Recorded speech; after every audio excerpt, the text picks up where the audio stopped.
فاتحہ. الحمدللہ الرحمن الرحیم اهدنا الصراط المستقیم صراط الذین انعمت علیہم غیر المغضوب علیہم ولا الضالین.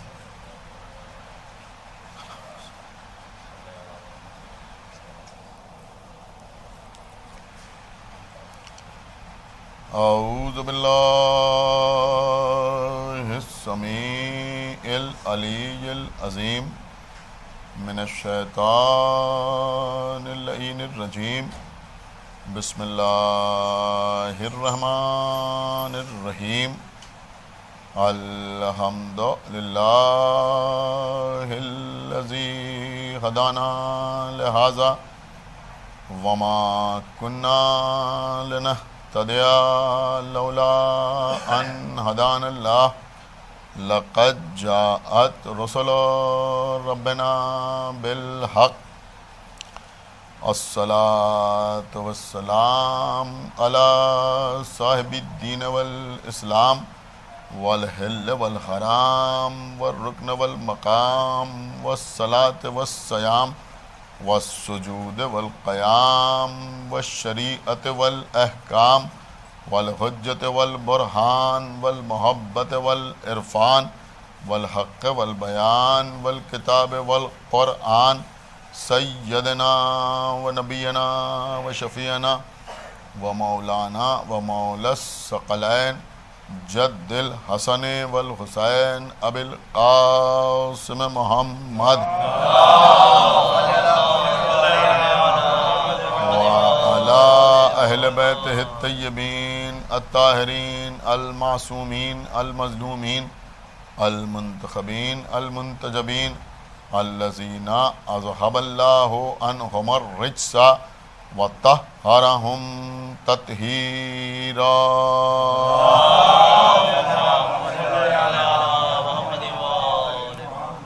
ولعنة الله على أعدائهم وقتلتهم وغاصبي حقوقهم ومنكري فضائلهم ومصائبهم أجمعين من الآن إلى يوم الدين. اللهم عذبهم عذابا يستغيث منه أهل النار آمين رب العالمين.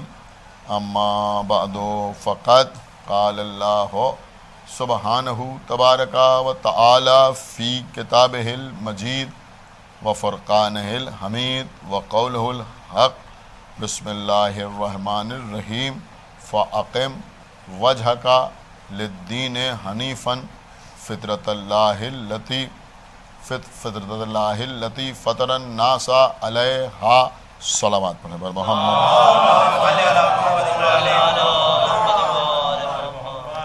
حضرات مسلسل آپ سے گفتگو کا سلسلہ جاری و ساری ہے.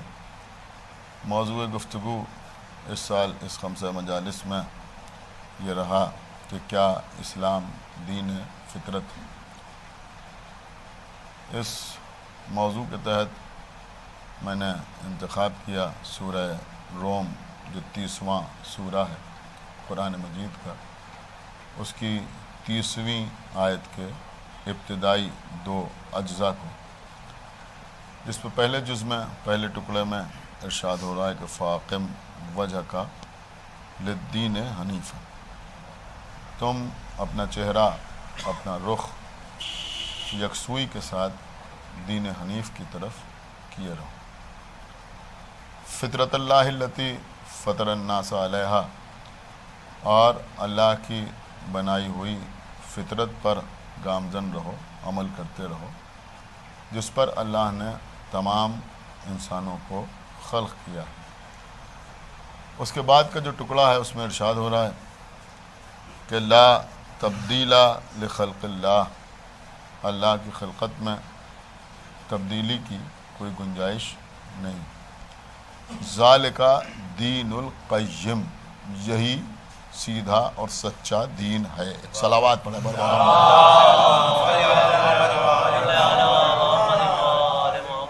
اور اس کے بعد یہ بھی ارشاد ہو رہا ہے کہ لیکن اکثر لوگ اس بات کو جانتے نہیں.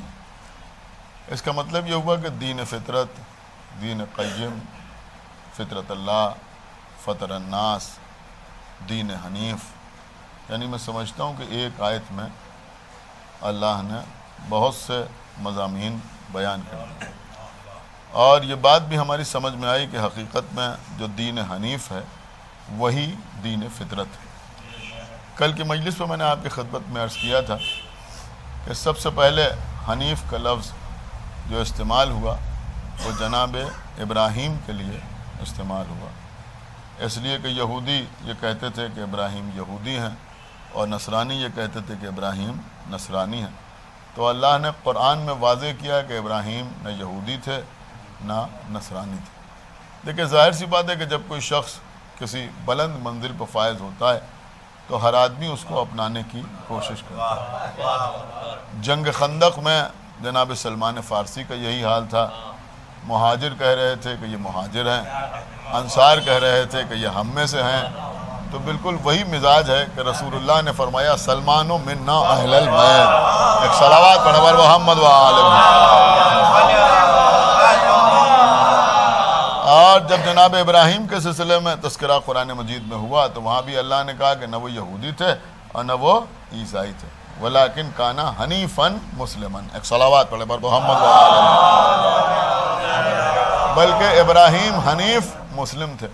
دیکھیں تھوڑی تھوڑی چیزیں رہ گئی ہیں، چیدہ چیدہ میں آپ کی خدمت میں عرض کر دوں، اس لیے کہ آخری مجلس ہے اور موضوع بھی کسی حد تک مکمل ہو جائے۔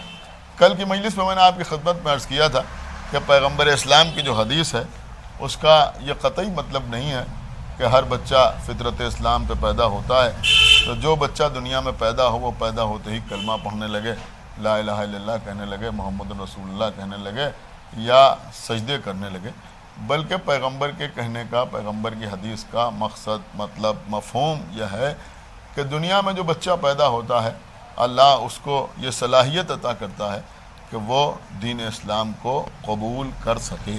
صلوات پڑھیں بر محمد و آل محمد۔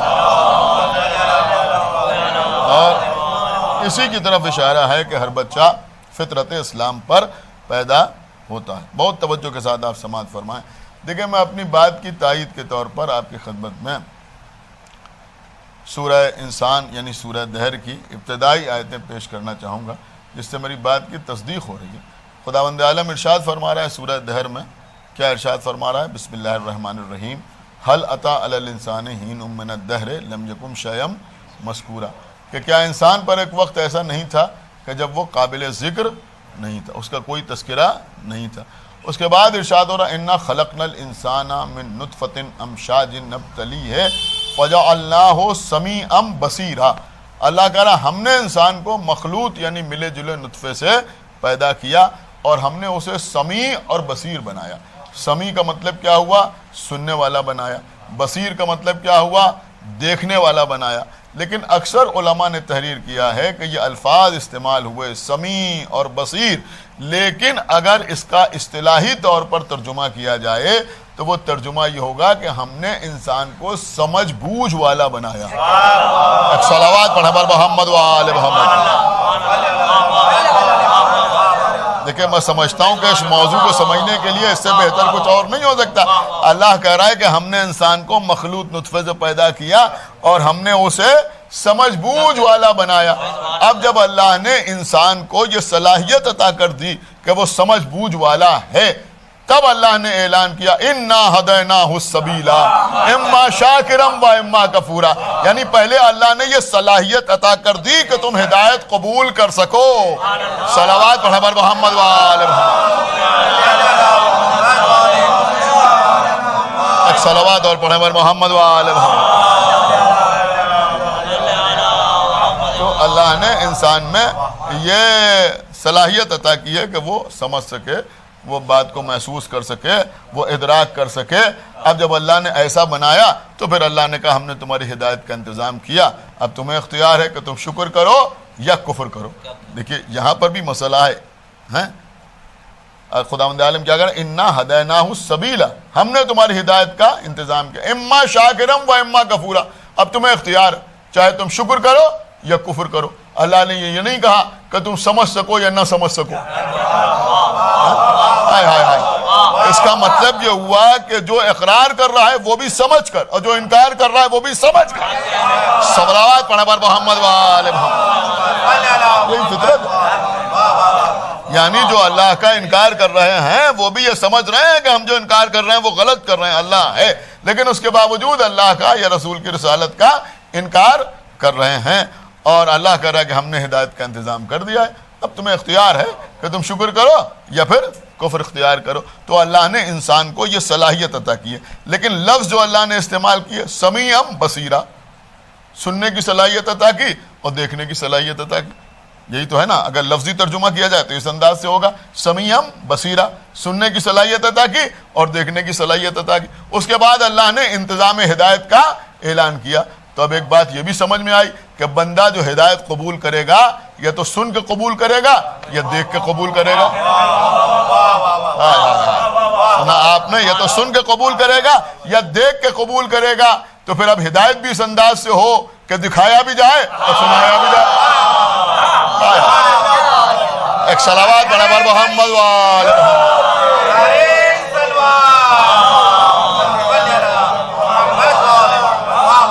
میرے خیال میں آپ کے ذہن وہیں پہنچ گئے جہاں پہنچنا چاہیے، جہاں رسول اللہ من کنتو مولا کہہ کے سنا بھی رہے ہیں، ہاتھوں پہ اٹھا کے دکھا بھی رہے ہیں۔ صلوات پڑھیں پر محمد وآل محمد۔ لیکن دیکھیں قبلہ قرآن مجید کا ترجمہ الگ الگ علماء نے کیا ہے، اور بعض جگہ پر تھوڑا سا فرق کے ساتھ بھی کیا ہے۔ میں نے شاید پرسوں یا کل کسی مجلس میں آپ کی خدمت میں عرض کیا تھا کہ یہ سورہ روم کی 30ویں آیت کے جن ٹکڑوں کی تلاوت کے شرف میں آپ کے سامنے حاصل کر رہا ہوں، اس کا بڑا زبردست ترجمہ مولانا فرمان علی صاحب قبلہ نے کیا ہے۔ ایک صلوات پڑھیں بر محمد۔ لیکن پہلا ٹکڑا کیا ہے؟ پہلا ٹکڑا کیا ہے؟ فَأَقِمْ وَجْهَكَ لِلدِّينِ حَنِيفًا، اس میں لفظ آیا دین حنیف، دین حنیف۔ اب عام طور پہ لوگوں نے حنیف کا ترجمہ کر دیا خالص، اکثر، اور خاص طور سے اہل سنت کے مترجمین نے حنیف کا ترجمہ کر دیا خالص۔ آپ میری تو متوجہ رہیں، اس کا ترجمہ کر دیا خالص۔ لیکن دین حنیف، تو دین حنیف کہتے کسے ہیں؟ بہت توجہ کے ساتھ سنیے، یہ جناب ابراہیم کا تذکرہ میں بار بار دین فطرت کے سلسلے میں یوں ہی نہیں کہہ رہا ہوں۔ جناب ابراہیم کو حنیف سب سے پہلے آپ کو معلوم ہے کس نے کہا؟ جناب ابراہیم کو حنیف سب سے پہلے اغیار نے کہا، سب سے پہلے دشمنوں نے کہا۔ آپ کو پتا ہے کیوں کہا؟ اس لیے کہا کہ وہ بت پرستی کرتے تھے اور جناب ابراہیم بت پرستی نہیں کرتے تھے، تو کیونکہ جناب ابراہیم ان کے بتوں سے کترائے رہتے تھے، الگ رہتے تھے، ان سے الگ رہتے تھے، لہذا انہوں نے جناب ابراہیم کو حنیف کہنا شروع کر دیا۔ لیکن اللہ نے بھی جناب ابراہیم کو حنیف اسی لیے کہا کہ دیکھو تم تو تنزن کہہ رہے ہو، لیکن بتوں سے کترانا، ان سے الگ رہنا، سمجھ رہے ہیں آپ، ان سے جدا رہنا، ان کی پرستش نہ کرنا، تو اگر تم حنیف کہہ رہے ہو تو ٹھیک ہے، ہم حنیف ہیں، ہم حنیف ہیں۔ اب آپ نے سمجھیں گے تو کون سمجھے گا؟ جن معنی میں بت پرستوں نے ابراہیم کو حنیف کہا، انہی سے ملتے جلتے معنی میں لوگوں نے ہم کو رافضی کہا۔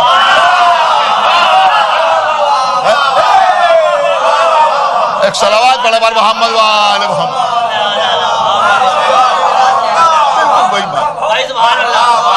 ایک صلوات اور پڑھیں بر محمد وآل محمد۔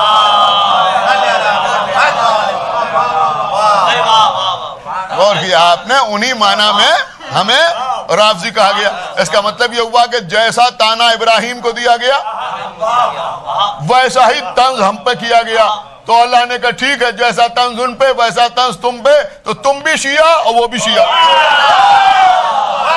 صلوات پڑھیں بر محمد وآل محمد۔ تم بھی شیعہ، ایک صلوات اور پڑھیں بر محمد وآل محمد پر۔ استاد شعراء جناب اعجاز عدی صاحب یہاں تشریف فرمائے، اور ہمارے حسن فراز صاحب، نیر منجیدی صاحب، اور ہمارے چھوٹے بھائی عباس مہدی افتخاری اور دیگر پڑھے لکھے حضرات یہاں تشریف فرمائیں۔ بڑی قیمتی بات آپ کی خدمت میں عرض کر رہا ہوں، شاید کل ہی میں نے پڑھا تھا، آپ حضرات کے ذہن میں ہوگا کہ جناب ابراہیم کی شان یہ ہے کہ ابراہیم اکیلے ہیں، ابراہیم اکیلے ہیں، لیکن سورہ نحل میں جناب ابراہیم کو امت قرار دیا گیا ہے۔ اِنَّ ابراہیم کَانَ أُمَّةً قَانِتًا، یہی تو کہا گیا نا، اکیلے ابراہیم ایک، آپ غور نہیں کر رہے ہیں، ایک ابراہیم کو امت قرار دیا گیا. اس کا مطلب یہ ہوا کہ یہ تنہا ہے مگر امت ہے. اس میں بہت سی چیزیں کل میں نے آپ کی خدمت میں عرض کی تھی، جیسے بی بی زہرا اکیلی ہے مگر کوثر ہے، کل میں آپ کی خدمت میں پڑھ چکا ہوں. لیکن اس وقت ایک بات بالکل الگ سے آپ کی خدمت میں عرض کرنا، اور اس یقین کے ساتھ کہ ہو سکتا ہے آپ نے اس سے پہلے سنا نہ ہو یا آپ نے غور نہ کیا ہو. ابراہیم کی شان کیا ہے کہ یہ اکیلے ہیں مگر امت ہے، یعنی واحد بھی ہیں اور جمع بھی ہیں، واحد بھی ہیں اور جمع بھی ہیں. اللہ نے انہیں شیعہ کہا، شیعہ لفظ کی شان بھی یہی ہے، یہ واحد بھی ہے جمع بھی ہے. صلوات پڑھے محمد وآل محمد. ایک صلوات اور پڑھے محمد وآل محمد. ایک لفظ، ایک صلوات اور پڑھ دے بر محمد وآل محمد. تو بہرحال یہ تھوڑی سی تمہید اس لیے تھی کہ مولانا فرمان علی صاحب نے جو ترجمہ کیا ہے اس کے اوپر آپ غور فرمائیں. تو مولانا فرمان علی صاحب نے جو اس کا ترجمہ کیا ہے، ابھی مقبول احمد صاحب نے جو لکھا وہ بھی میں آپ کی خدمت میں عرض کروں گا، اور انشاءاللہ اسی کے اوپر مجلس تمام ہو جائے گی. مولانا فرمان علی صاحب نے لکھا، یہ جو ہے فَأَقِمْ وَجْهَكَ لِلدِّينِ حَنِيفًا فِطْرَةَ اللَّهِ الَّتِي فَطَرَ النَّاسَ عَلَيْهَا. انہوں نے لکھا کہ یہ جو پہلا ٹکڑا ہے اس پہ خداوند عالم حکم دے رہا ہے کہ لہذا تم باطل سے کترا کے دین کی طرف متوجہ ہو جاؤ. کچھ غور کیا آپ نے یا نہیں غور کیا؟ اور اس کے بعد کہا جا رہا ہے کہ یہی اللہ کی فطرت ہے. آپ نے شاید بالکل غور نہیں کیا میں کیا عرض کر گیا. یعنی یہ دین حنیف کے سلسلے میں انہوں نے یہ لکھا، انہوں نے لکھا کہ باطل سے کترا کے دین کی طرف متوجہ ہو جاؤ. اس کا مطلب یہ ہوا، کترانے کا مطلب کیا ہوتا ہے کہ باطل کی طرف سے منہ پھیر لو، باطل کی طرف سے منہ پھیر لو اور دین کی طرف متوجہ ہو جاؤ. یہی اللہ کی فطرت ہے اور اسی پر اللہ نے تمام انسانوں کو خلق کیا ہے. اب سمجھ میں آیا آپ کی دین فطرت کیا ہے، یہ کترانا کیا ہے؟ ارے بھیا اسی کترانے کو تو تبرہ کہتے ہیں. ایک صلوات پڑھے بر محمد وآل محمد.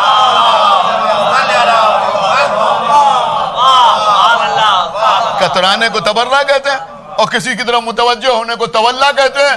تو پھر کیا کل ملا کے ہم آپ کی خدمت میں یہ نہیں عرض کر سکتے کہ اللہ نے انسان کو جس فطرت پر خلق کیا اس میں تولا بھی ہے تبرہ بھی ہے. ایک صلوات پڑھے بر محمد وآل محمد. دونوں چیزوں اس میں دونوں چیزیں شامل، تولا بھی شامل ہے اور تبرہ بھی شامل ہے. یہ دونوں چیزیں ہوں گی تبھی انسان دین فطرت پر قائم رہ سکتا ہے. یہی ہے دین فطرت. اب سنیے عزیزوں، مولانا مقبول احمد صاحب قبلہ بڑی غضب کی شخصیت گزرے اور قرآن مجید کا ترجمہ بھی کیا اور ترجمے کے ساتھ ساتھ حاشیے بھی تحریر کیے جیسے فرمان علی صاحب نے کیے. لیکن خالی حاشیے نہیں تحریر کیے بلکہ بعد میں ضمیمہ بھی لکھا جس میں مفصل تفسیر انہوں نے تحریر کی. اور پڑھیے اس کو ضرور. اور جو کچھ انہوں نے لکھا ہے وہ جید علماء کے حوالے سے اور اقوال معصومین کی روشنی میں لکھا ہے، کچھ اپنی طرف سے نہیں لکھا ہے، اس لیے کہ ہماری یہاں تفسیر بالرائے جو ہے وہ حرام سمجھی جاتی ہے. تو بہرحال انہوں کے ضمیمے کی بات نہیں کر رہا ہوں، لیکن جہاں انہوں نے ترجمہ لکھا ہے، جہاں حاشیے تحریر کیے ہیں وہاں انہوں نے تحریر کیا. کس سلسلے میں تحریر کیا؟ میں سمجھتا ہوں کہ اسی کے اوپر سمجھ لیجئے موضوع کا اختتام ہو رہا ہے. انہوں نے تحریر کیا کہ یہ جو خداوند عالم نے ارشاد فرمایا کہ فطرت اللہ التی فطر الناس علیہا، اللہ کہہ رہا ہے کہ تم اللہ کی بنائی ہوئی فطرت پر گامزن رہو جس پر اللہ نے تمام انسانوں کو پیدا کیا ہے، اسی فطرت پر چلتے رہو. تو انہوں نے لکھا کہ تفسیر قمی کے حوالے سے لکھا کہ امام محمد باقر علیہ الصلوۃ والسلام،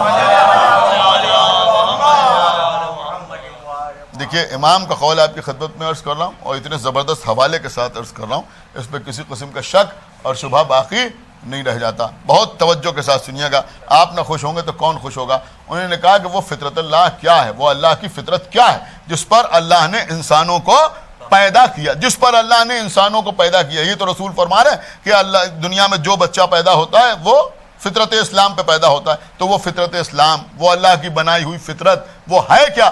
امام محمد باقر علیہ الصلوۃ والسلام سے جب کسی نے اس آیت کے متعلق سوال کیا کہ یہ فطرت اللہ کیا ہے، تو امام محمد باقر علیہ الصلوۃ والسلام نے فرمایا کہ فطرت اللہ ہے لا الہ الا اللہ محمد رسول اللہ علی ولی اللہ. صلوات بر محمد وآل محمد. آپ غور کر رہے ہیں میں کیا عرض کر رہا ہوں؟ لوگ علی ولی اللہ شریعت میں ڈھونڈ رہے ہیں، امام کہہ رہے ہیں یہ فطرت میں داخل ہے. صلوات بر محمد وآل محمد. یہ فطرت میں داخل ہے.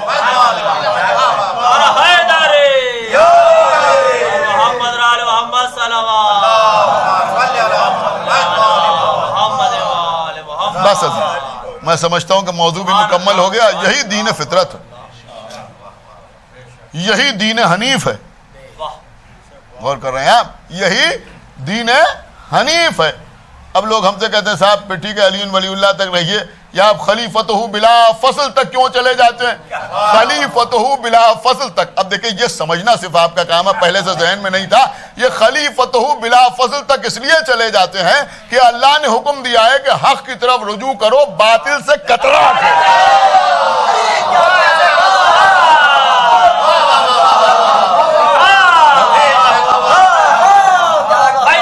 صلوات بر محمد وآل محمد.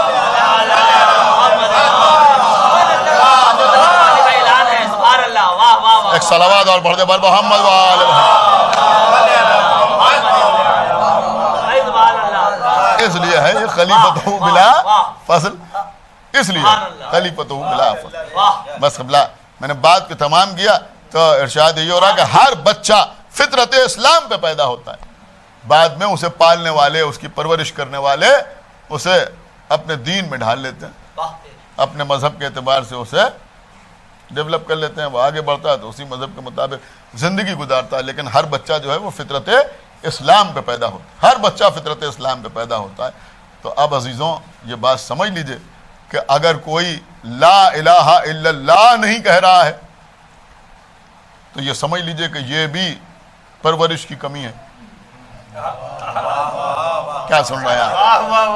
اور اگر کوئی محمد رسول اللہ نہیں کہہ رہا ہے تو یہ بھی تربیت کی کمی ہے. اب اگر کوئی لا الہ الا اللہ اور محمد رسول اللہ کہہ کے علی ولی اللہ نہیں کہہ رہا ہے تو یہ سمجھ لیجئے یہ بھی ماں باپ کی خطا ہے.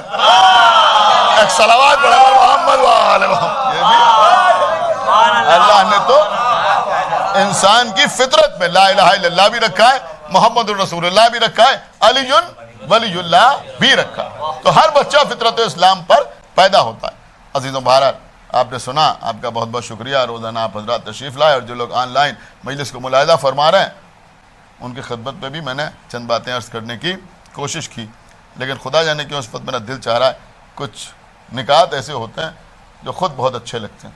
جیسے اکثر شعراء کلام پڑھتے ہیں، انہوں نے کہا بھائی اپنے کلام میں انہوں نے کہا یہ ہمارا پسندیدہ شعر ہے. تو کچھ نکات بڑے خوبصورت ہوتے ہیں. میرا نکتہ نہیں ہے، خطیب آل محمد علامہ سید اظہر حسن زیدی صاحب قبلہ کا نکتہ ہے، لیکن قسم خدا کی کمال کر دیا. انہوں نے فرمایا کہ ہر بچہ فطرت اسلام پہ پیدا ہوتا ہے.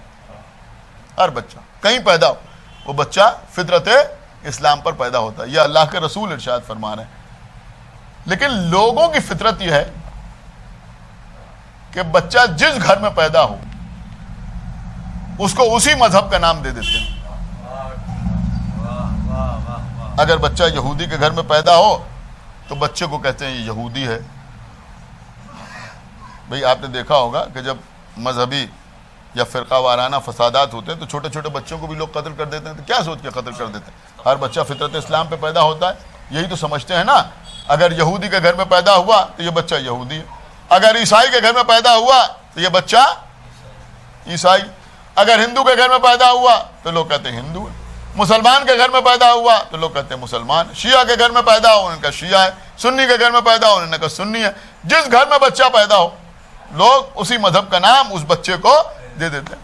اس کے بعد وہ کہتے تھے کہ اگر میں پلٹ کے کہوں تو یوں بھی کہہ سکتا ہوں کہ یہ فطرت الہیہ ہے کہ بچہ فطرت اسلام پہ پیدا ہوتا ہے.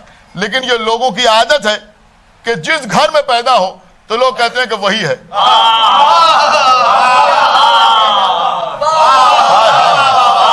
آپ نے کچھ غور ہی نہیں کیا ہے. اب اگر بچہ یہودی کے گھر میں پیدا ہوا لوگوں نے کہا وہی ہے. بچہ عیسائی کے گھر میں پیدا ہوا لوگوں نے کہا وہی ہے. بچہ آتش پرست کے گھر میں پیدا ہوا لوگوں نے کہا وہی ہے. ہندو کے گھر میں پیدا ہوا کہا وہی ہے. شیعہ کے گھر میں پیدا ہوا کہا وہی ہے. تو اب اگر کوئی بچہ اللہ کے گھر میں پیدا ہو اور کوئی قوم کہے کہ وہی ہے، صلوات و محمد و آل محمد.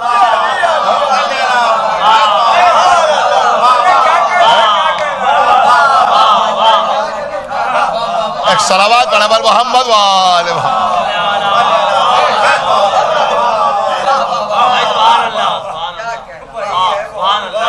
ایک صلوات اور پڑھ دے بر محمد و آل محمد. تو اب یہ تو لوگوں کی عادت ہے نا، لوگوں کی عادت ہے، اس کے علاوہ کچھ اور نہیں ہے. بس مجلس تمام ہو رہی ہے. تو عزیزوں الحمدللہ کہ اللہ نے ہمیں ولایت امیر المومنین پر پیدا کیا، اور یہی ہماری پہچان ہے. اسی سے ہم پہچانے جاتے ہیں.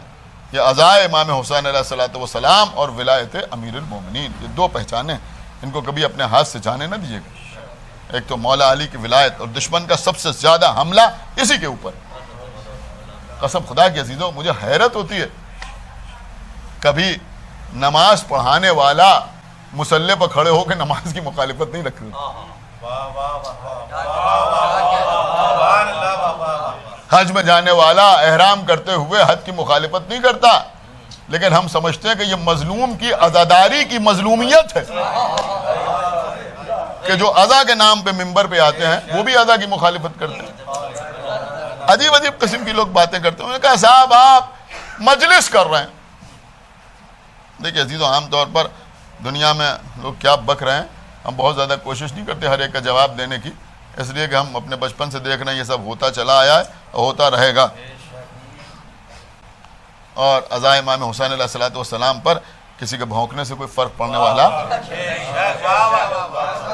لیکن ایک بات ہے، میں عرض ضرور کروں گا آپ کی خدمت میں، کہ لوگ مقدس لباس پہن کر ممبر پہ آتے ہیں اور ممبر پر مجلس پڑھ رہے ہیں. آپ سوچئے پڑھ بھی رہے ہیں مجلس. ارے بھائی تم کسی جلسے میں تقریر نہیں کر رہے ہو، سمجھ رہے ہیں آپ؟ تم کوئی خطبہ نہیں دے رہے ہو، مجلس پڑھنے کے لیے آئے ہو ممبر پر، سمجھ رہے ہیں؟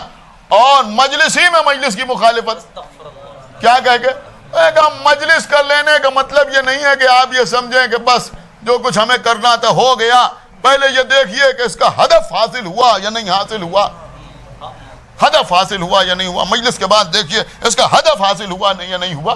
ارے بھائی تو یہ کام تو ہر جگہ کرنا چاہیے. نماز پڑھنے کے بعد دیکھیے ہدف حاصل ہوا یا نہیں. روزہ رکھنے کے بعد دیکھیے کہ آپ متقی بنے یا نہیں بنے. لعلکم تتقون ہے یا نہیں ہے روزہ کے سلسلے میں. حج کے بعد بھی دیکھیے کہ ہدف حاصل ہوا یا نہیں حاصل ہوا. ہر معاملے میں دیکھیے کہ ہدف حاصل ہوا یا نہیں حاصل ہوا. اور بے شک دیکھنا ضروری ہے، بے شک دیکھنا ضروری ہے. نماز پڑھنے کے بعد یہ دیکھنا ضروری ہے کہ نماز پڑھنے سے ہمارے گناہوں میں کمی ہو رہی ہے یا نہیں ہو رہی ہے، ہم بے غیرتی سے دور ہو رہے ہیں یا نہیں ہو رہا ہے. خداوند عالم کہہ رہا ہے ان الصلاۃ تنہی عن الفحشاء والمنکر ولا ذکر اللہ اکبر. ہے یا نہیں؟ کہ بے شک ہے. تو کیا کسی مسجد کے باہر ایک لسٹ لگائی جائے کہ جو لوگ مسجد میں نماز پڑھانے کے لیے آ رہے ہیں ان کے گھر میں کوئی عورت بے پردہ تو نہیں ہے؟ اگر ہے تو مسجد میں نہ آئیں. ایک صلوات پڑھا بر محمد و آل محمد. انہوں نے اپنے بھائیوں کا حق دے دیا ہے یا نہیں دے دیا ہے؟ اگر کسی کا حق باقی ہے تو مسجد کے اندر داخل ہونے کی کوشش نہ کریں. گناہ کرتے ہیں یا نہیں کرتے؟ اگر گناہ کرتے ہیں تو قطعاً صف میں شامل نہ ہوں. اگر جھوٹ بولتے ہیں تو نماز پڑھنے کے لیے نہ آئیں. غور نہیں کر رہے ہیں آپ، میں کیا عرض کر رہا ہوں. آپ ہمیں بتائیں کہ نماز کے یہ اہداف ہیں یا نہیں ہیں. کوئی انکار کر دے، غلط کہہ رہا ہوں، کوئی انکار کر دے کہ یہ نماز کے اہداف نہیں ہیں. بھئی ہم تھوڑی کہنا، قرآن کی آیت ہے ان الصلاۃ تنہی عن الفحشاء والمنکر ولا ذکر اللہ اکبر. منکر سے مراد گناہ ہے، تو یہ ساری چیزیں گناہ ہیں یا نہیں ہیں؟ تو نماز کا مقصد ہے کہ انسان گناہ سے بچے، بے شک یہی مقصد ہے. لیکن کیا اس بنیاد پر ہر ایک کو نماز پڑھنے سے روک دیا جائے؟ میں کہا بھیا نماز پڑھنے سے نہیں روکا جا سکتا ہے، اس لیے کہ اگر نماز نہیں پڑھے گا تب تو بالکل ہی گناہوں سے نہیں بچے گا، اگر نماز پڑھ رہا ہے تو گنجائش تو ہے، آج نہیں تو کل۔ تو بھیا جیسے مسجد میں آنے سے کسی کو نہیں روکا جا سکتا، ایسے ہی فرش ادا پہ آنے سے کسی کو کیسے روکا جا سکتا؟ اب سنیے، وہ کہہ رہے ہیں بانیہ مجلس سے کہ خالی مجلس پڑھ کے، مجلس سن کے یا مجلس کر کے یہ نہ سوچئے کہ مقصد حاصل ہو گیا، بلکہ دیکھیے کہ مجلس کا ہدف حاصل ہوا یا نہیں حاصل ہوا۔ میں کہوں گا بانیہ نے مجلس سے کہ اگر ایسے لوگوں سے مجلس پڑھوائیں تو بعد میں ان کو نذرانہ نہ دیں، کہیں جب ہدف حاصل ہو جائے گا تو نذرانہ دیں۔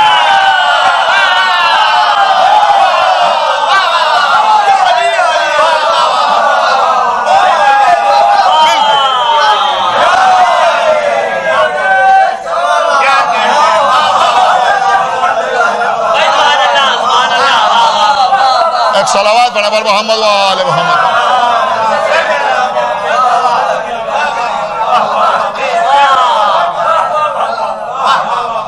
دیکھیے دماغ ٹھکانا ہے، ایک صلوات پڑھیں پر محمد و آل محمد۔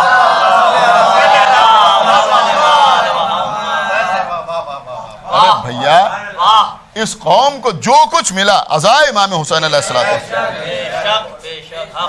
یہ اٹھنے بیٹھنے کی تہذیب، تمیز، بولنے کا طریقہ، گفتگو کا سلیقہ، یہ جو کچھ ملا مجلس امام حسین علیہ السلام سے ملا۔ ہم نے یہ کبھی نہیں کہا کہ یقیناً جو معیار ہے اور شیعہ کو جیسا ہونا چاہیے ہم ویسے شیعہ ہیں، ہم نے کبھی نہیں کہا، کبھی نہیں کہا اور کہہ بھی نہیں سکتے، اس لیے کہ شیعہ کہلانے کے لائق تو سلمان فارسی تھے، ابو ذر تھے، مقداد تھے، میثم تمار تھے، لیکن یہ مجلس حسین ہمارا تشخص ہے، ہماری پہچان ہے۔ ہم مجلس میں آئیں گے تو آج نہیں تو کل، سمجھ رہے ہیں آپ، کچھ نہ کچھ تو امپرومنٹ ہوگا یا نہیں ہوگا، غور کر رہے ہیں آپ۔ اور جہاں تک یہ سوال کہ صاحب لوگ مجلس میں جاتے ہیں، جو مجلس میں جاتے ہیں وہ یہ نہیں کرتے، وہ نہیں کرتے، وہ نہیں کرتے، وہ نہیں کرتے، تو جو مجلس میں نہیں جاتے ہیں وہ کیا کر لیتے ہیں؟ ایک صلوات پڑھا پر محمد و آل محمد۔ بھئی یہاں آنے والوں کے لیے کچھ گنجائش تو ہے۔ اور پھر عزیزوں یہ مجلس کیا ہے؟ حقیقت میں یہ اہل بیت کی خدمت میں تعزیت ہے، تعزیت۔ اور اگر آپ تھوڑا سا فکر کریں تو آپ اس منزل پر پہنچیں گے کہ تعزیت میں کوئی مقصد نہیں ہوتا، تعزیت خود ایک مقصد ہوتا ہے۔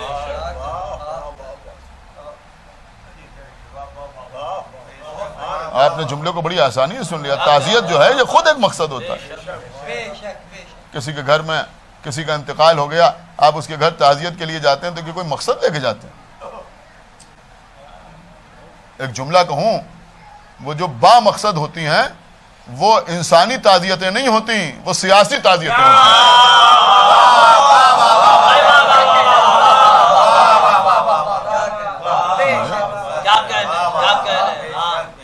یہ فطرت ہے، غم امام حسین علیہ السلام۔ اور عزیزوں یہی سبب ہے کہ لوگ جب عزائے حسین کو دیکھتے ہیں تو نہ معلوم کتنا لوگ اس کے توسط سے، اس کے وسیلے سے مشرف با اسلام ہو جاتے ہیں۔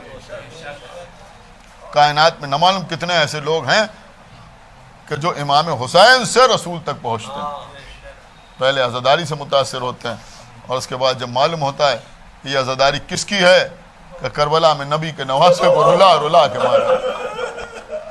جزاکم اللہ خیر جزا، خدا آپ کو کسی غم میں نہ رلائے سوائے غم امام حسین علیہ السلام کے۔ اس سال یہ مجالس آن لائن منعقد ہو رہی ہیں، لیکن ہر سال ان مجالس میں کسی نہ کسی مجلس میں یہ مصائب ضرور پڑھتا تھا۔ دل چاہ رہا ہے کہ آپ کی خدمت میں عرض کر دوں عزیزوں، یہ مجلسیں لیکن ہمارے یہاں عام طور پر 3 طرح کی مجلسیں ہوتی ہیں: مردانی مجلس، خواتین کی مجلس۔ یہ مردانی مجلس اس کی ابتدا کب ہوئی؟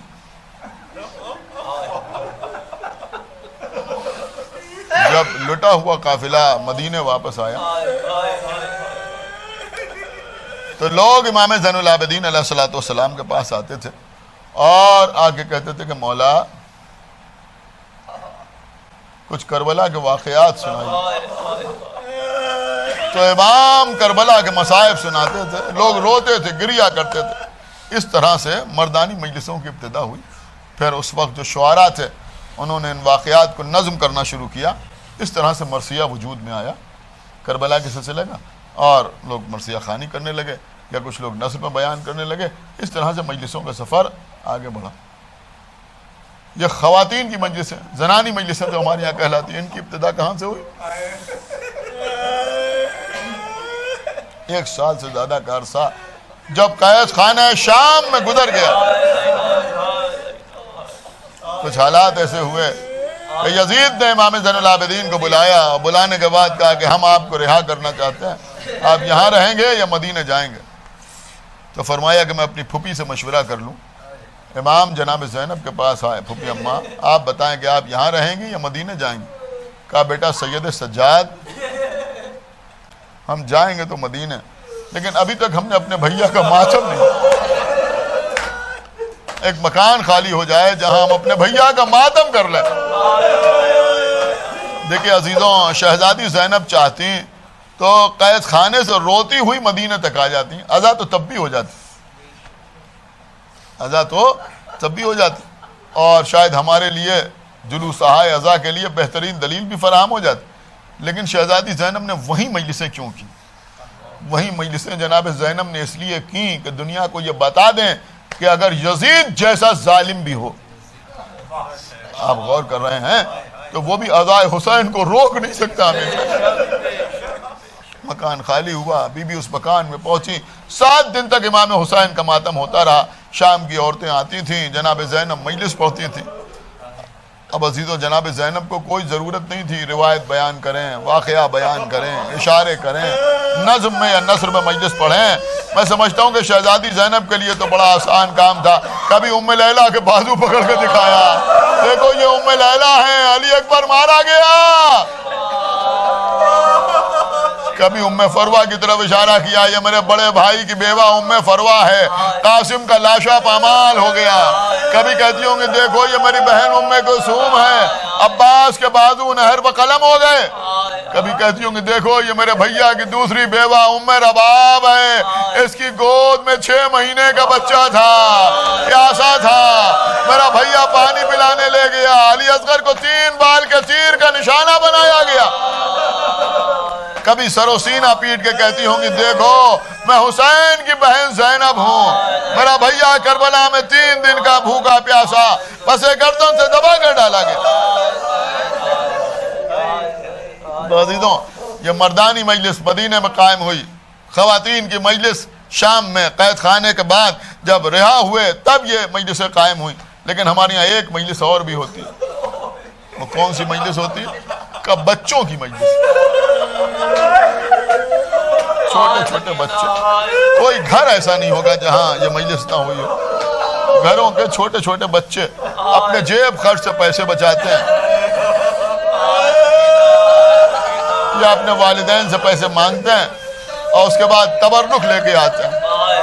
قسم خدا کی عزیزوں جملہ کہہ رہا ہوں، دنیا میں ہر قوم کے بچے پیسے خرچ کر کے خوشیاں خریدتے ہیں، ہمارے بچے پیسے جمع کر کے عزا کا اہتمام کرتے ہیں، عزا امام حسین کا۔ عزیزوں کوئی بچہ چھوٹا سا بچہ سوزخانی کرتا ہے، کوئی بچہ جیسے ممکن ہوتا ہے ویسے ذاکری کرتا ہے، کچھ بچے ماتم کرتے ہیں، اس کے بعد تبرک تقسیم کرتے ہیں۔ ایسے ہی تو ہوتی ہے نا بچوں کی مجلس۔ لیکن عزیزوں اس مجلس کو کبھی سبک نہ سمجھیے گا، آپ یہ سمجھیے کہ مردوں کی مجلس سے پہلے خواتین کی مجلس قائم ہوئی، اور خواتین کی مجلس سے پہلے بچوں کی مجلس قائم ہوئی۔ آپ کو معلوم ہے کب؟ جب زندان شام میں شام ہوتی تھی تو حسین کی یتیم بیٹی سکینہ زندان کے دروازے کے پاس آ کے کھڑی ہو جاتی تھی۔ اب شام کے چھوٹے چھوٹے بچے، دمشق کے چھوٹے چھوٹے بچے دور سے بی بی کو دیکھتے تھے، پہلے ایک دوسرے کو دکھاتے تھے، وہ دیکھو وہ بچی قید خانے میں رہتی، ایک نے دوسرے کو دکھایا، دوسرے نے تیسرے کو دکھایا، پھر دھیرے دھیرے وہ بچے قریب آنے لگے، اور قریب آئے اور قریب آئے اور قریب آئے۔ اب آپ بچوں کی فطرت سے واقف ہیں نا. اگر کہیں پر کوئی ایک مرد ایک عاقل دن بھر کسی چوراہے پر کھڑا رہے تو کوئی اس کے پاس نہیں آئے گا پوچھنے کے لیے کہ تم کیوں کھڑے ہو. لیکن اگر کہیں پر کوئی بچہ تنہا کھڑا ہو, آس پاس بچے ہوں, تو دھیرے دھیرے بچے اس بچے کے پاس جمع ہو جاتے ہیں اور کچھ دیر کے بعد ایک دوسرے سے بے تکلف ہو جاتے ہیں. ابھی تو یہاں بھی بچے بی بی سکینہ کے قریب آئے, لیکن ہاں فرق ہوتا تھا, بی بی زندان کی سلاخوں کے ادھر, بچے ادھر. اب عزیزوں یہ بچے بی بی سے باتیں کرنے لگے. اب میں کیا آپ کو بتاؤں یہ بچے کیا باتیں کرتے تھے, کیا باتیں کرتے تھے یہ بچے. کوئی بچہ پوچھتا تھا بی بی تم قید خانے میں کیوں رہتی ہو. کوئی بچہ پوچھتا تھا بی بی تمہاری خطا کیا ہے تو تم قید خانے میں رہتی ہو. کوئی بچہ پوچھتا تھا بی بی یہ تمہارے رخسار نیلے کیوں ہو رہے ہیں. کوئی بچہ پوچھتا تھا بی بی یہ تمہارا دامن جلا ہوا کیوں ہے. کوئی بچہ پوچھتا تھا بی بی تمہارے کانوں کی لویں پھٹی ہوئی کیوں ہیں. کوئی بچہ پوچھتا تھا بی بی تمہارے بابا تمہیں قید خانے سے چھڑا کے لے کیوں نہیں جاتے. عزیزوں بی بی ان بچوں کو جواب دیتی تھی, بچوں سنو گے ہمارا واقعہ سنو گے. بچے کہتے تھے ہاں بی بی سناؤ. بی بی ان بچوں سے کہتی تھی بچوں تمہارا کوئی بڑا بھائی ہے. تو بچے کہتے تھے ہاں ہمارا بڑا بھائی بھی ہے. پھر بچے اپنے بڑے بھائی کے اوصاف صفات بیان کرتے تھے. بی بی کہتی تھی کہ اللہ تمہارے بھائی کو سلامت رکھے. میرا بھی ایک بڑا بھائی تھا, نام علی اکبر تھا, صورت میں سیرت میں رفتار میں گفتار میں پیغمبر سے مشابہ تھا. تو چھوٹے چھوٹے بچے کہتے تھے بی بی تمہارا بھائی کہاں گیا. کہا میرے بھائی کے سینے میں برچی کی ہڈی ٹوٹ گئی. عزیزوں وہ بچے چیخیں مار مار کے روتے تھے. اس طرح سے یہ مجلس منعقد ہوتی تھی. کبھی بی بی کہتی تھی بچوں تمہارا کوئی چچا بھی ہے. تو بچے اپنے چچا کے بارے میں بتاتے تھے. بی بی کہتی تھی میرا چچا بھی مجھے بہت چاہتا ہے, میں تو اپنے چچا کی گود میں رہتی تھی, لیکن میرا چچا میرے لیے پانی لینے گیا تو واپس نہیں آیا, بازو قلم ہو گئے. میرے بابا میرے چچا کے خون میں بھرا ہوا علم لے کے واپس آئے. عزیزوں اس وقت بڑا دردناک منظر ہوتا تھا جب بی بی دیکھتی تھی کہ 6-7 سال کے بچے کی آغوش میں اس کا کوئی ششمہاں بھائی بہن بھی. تو بی بی اشارے سے اسے قریب بلاتی تھی, زندان کی سلاخوں کے اندر سے ہاتھ نکالتی تھی, اس بچے کے سر پہ ہاتھ پھیرتی تھی, کہتی تھی اللہ تمہارے بھائی کو سلامت رکھے. میرا بھی ایک 6 مہینے کا بھیا تھا, میں اپنے بھیا کا جھولا جھلاتی تھی, لیکن میرا بھیا پیاسا تھا. میرے بابا میرے بھیا کو پانی پلانے کے لیے لے گئے, لیکن جب واپس آئے تو منکا ڈھلا ہوا تھا. میرا بھیا 3 بال کے تیر سے شہید ہو چکا تھا. بچے روتے تھے. کبھی کہتی تھی بچوں تمہارے بابا بھی تم سے بڑی محبت کرتے ہوں گے. تو بچے کہتے تھے ہاں ہمارے بابا تو ہمیں بہت چاہتے ہیں. ارے ہم تو, کسی بچے نے کہا ارے ہم تو اپنے بابا کے پہلو میں سنتے ہیں. تڑپ گئی بی بی تم پہلو میں سوتے ہو, ہم اپنے بابا کے سینے میں سوتے تھے. تمہارے بابا کہاں ہیں. ارے ہمارے بابا حسین کربلا کے میدان میں 3 دن کے بھوکے پیاسے شہید کر ڈالے گئے. بس مجلس تمام ہو رہی ہے, روزانہ یہ مجالس کا سلسلہ جاری رہا. لیکن ایک دن ایسا بھی آیا کہ یہ ننھے عزادار آگے جمع ہوئے, کچھ دیر انتظار کرتے رہے. جب کافی دیر ان کی ذاکرہ نہ آئی تو انہوں نے پکارا اے بی بی کہ آج ہم کو اپنے گھرانے کے مصائب نہ سناؤ گی. ہاں عزیزوں کانوں میں زنجیر کی جھنکار کی آواز آئی. کیا دیکھا ایک قیدی چلا رہا ہے, امام زین العابدین قریب آئے. اے بچوں کس کا انتظار کر رہے ہو, تمہاری ذاکرہ کل رات اپنے بابا پر روتے روتے اس دنیا